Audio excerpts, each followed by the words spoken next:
Assalamualaikum warahmatullahi wabarakatuh. Nama saya ialah Nuri Namla Yusrina binti Muhammad Sufian, dan pada hari ini saya akan menjelaskan sedikit beberapa ayat dalam Al-Quran, iaitu ayat 275 hingga 276 daripada surah Al-Baqarah, ayat 29 daripada surah An-Nisa, dan ayat ke-90 daripada surah Al-Maidah.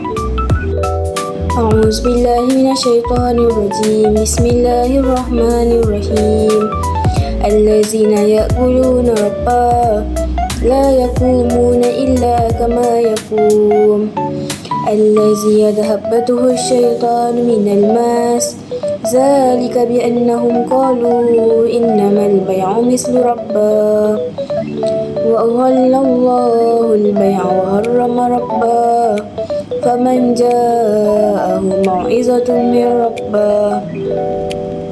موعظة من ربه فانتهى فله ما سلف وأمره إلى الله ومن عاد فأولئك أصحاب النار هم فيها خالدون صدق الله العظيم.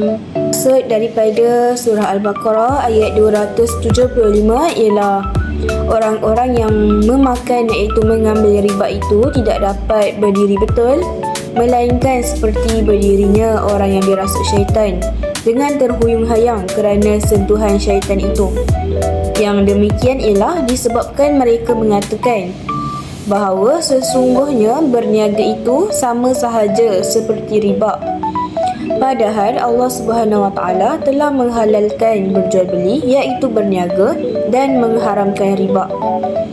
Oleh itu, sesiapa yang telah sampai kepadanya peringatan iaitu larangan dari Tuhannya, lalu ia berhenti dari mengambil riba, maka apa yang telah diambilnya dahulu sebelum pengharaman riba, maka ianya menjadi haknya dan perkaranya terserahlah kepada Allah. Dan sesiapa yang mengulangi lagi perbuatannya itu mengambil riba, maka itulah mereka ahli neraka yang akan kekal di dalamnya. Daripada surah Al-Baqarah ayat 275, Allah menjelaskan bahawa jual beli adalah halal kerana ianya melibatkan pertukaran yang adil dan kerelaan daripada kedua-dua belah pihak. Manakala riba pula diharamkan kerana ianya bersifat menindas, mengeksploitasi keperluan orang lain dan juga menafikan keadilan ekonomi. Menurut daripada tafsir Ibnu Hatir, orang yang menghalalkan riba ini disamakan dengan orang yang dirasuk syaitan kerana fikiran mereka ini telah rosak, sehingga golongan ini menyamakan riba dengan jualan beli. Sedangkan kedua-dua ini berbeza daripada segi hukum dan juga kesan sosialnya.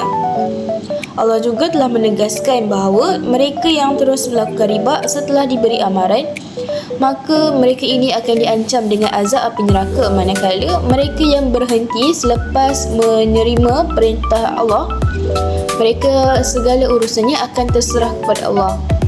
Terusnya daripada surah Al-Baqarah ayat 276, A'udzubillahi minasyaitonirrajim. Bismillahirrahmanirrahim. Yamhaqullahu rabba wa yurbis sadaqat wallahu la yuhibbu kulla kaffarin asim. Sadaqallahul azim. Maksud daripada ayat ini ialah Allah telah sesatkan kebaikan harta yang dijalankan dengan mengambil riba, dan ia pula mengembangkan berkat harta yang dikeluarkan, sedekah-sedekah dan zakatnya. Dan Allah tidak suka kepada tiap-tiap orang yang kekal terus dalam kekufuran dan selalu melakukan dosa. Daripada surah Al-Baqarah ayat 276, saya dapat menjelaskan bahawa Allah telah menghapuskan keberkatan daripada harta riba, walaupun secara zahirnya kelihatan bertambah. Manakala Allah pula telah menambah keberkatan daripada sedekah, walaupun secara zahirnya harta itu semakin berkurang. Walaupun nampak berkurang, tetapi keberkatannya adalah lebih banyak berbanding harta yang diambil daripada proses riba. Menurut daripada tafsir Al-Sa'idi, riba membawa kepada kemusnahan, iaitu kepada individu, kepada masyarakat dan juga kemusnahan kepada ekonomi. di mana kemusnahan kepada individu itu merujuk kepada individu yang menjadi tamak dan sentiasa mahukan pulangan yang lebih berbanding hasil yang sepatutnya individu itu peroleh. Seterusnya, kemusnahan kepada ekonomi merujuk kepada ekonomi yang semakin tidak stabil, dan kemusnahan kepada masyarakat merujuk kepada berlakunya jurang antara golongan yang kaya dan juga golongan yang miskin disebabkan terjadinya riba dalam satu masyarakat itu. Manakala apabila kita mempraktikkan sedekah, ianya dapat membersihkan jiwa, mengeratkan hubungan sosial dan juga membawa keberkatan di dunia dan juga di akhirat. Seterusnya daripada surah An-Nisa ayat 29. A'udzubillahi minasyaitonirrajim. Bismillahirrahmanirrahim. Ya ayyuhallazina amanu la ta'kulu amwalakum bainakum bil batil illa an takuna tijaratan an turadin minkum wa la taqtulu anfusakum innallaha kana bikum rahima. Sadaqallahul azim. Maksudnya, wahai orang-orang yang beriman, janganlah kamu makan ataupun gunakan harta-harta kamu sesama kamu dengan jalan yang salah, tipu, judi dan sebagainya, kecuali dengan jalan perniagaan yang dilakukan secara suka sama suka di antara kamu. Dan janganlah kamu berbunuh-bunuhan sesama sendiri, sesungguhnya Allah sentiasa mengasihani kamu. An-Nisa ayat 29 ialah Allah SAW telah melarang orang beriman daripada mengambil harta orang lain, iaitu secara batil dengan cara yang tidak sah seperti penipuan, riba, rasuah, kecurian dan juga perjudian. Menurut daripada tafsir Al-Qurtubi, ayat ini merangkumi semua bentuk muamalat yang tidak menepati syarak, termasuklah akad yang mengandungi unsur paksaan dan juga unsur penipuan. Dalam ayat ini juga telah menegaskan bahawa perniagaan secara suka sama suka adalah perniagaan yang menepati prinsip keadilan dan kejujuran, di mana prinsip itu perlu dibuat dalam urusan jual beli pada masa sekarang ini. Dalam ayat ini juga mengandungi beberapa larangan lainnya seperti larangan mencederakan diri sendiri ataupun orang lain, sama ada secara fizikal, emosi ataupun ekonomi. Daripada surah Al-Ma'idah ayat 90.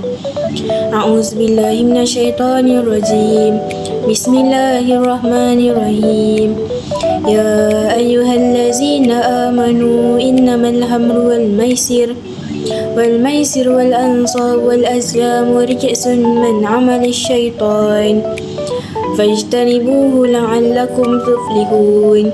Sadaqallahul azim. Maksudnya, wahai orang-orang yang beriman, bahawa sesungguhnya arak dan judi dan pemujaan berhala dan mengundi nasib dengan batang-batang anak panah adalah semuanya kotor, iaitu keji daripada perbuatan syaitan. Oleh itu, hendaklah kamu menjauhinya supaya kamu berjaya.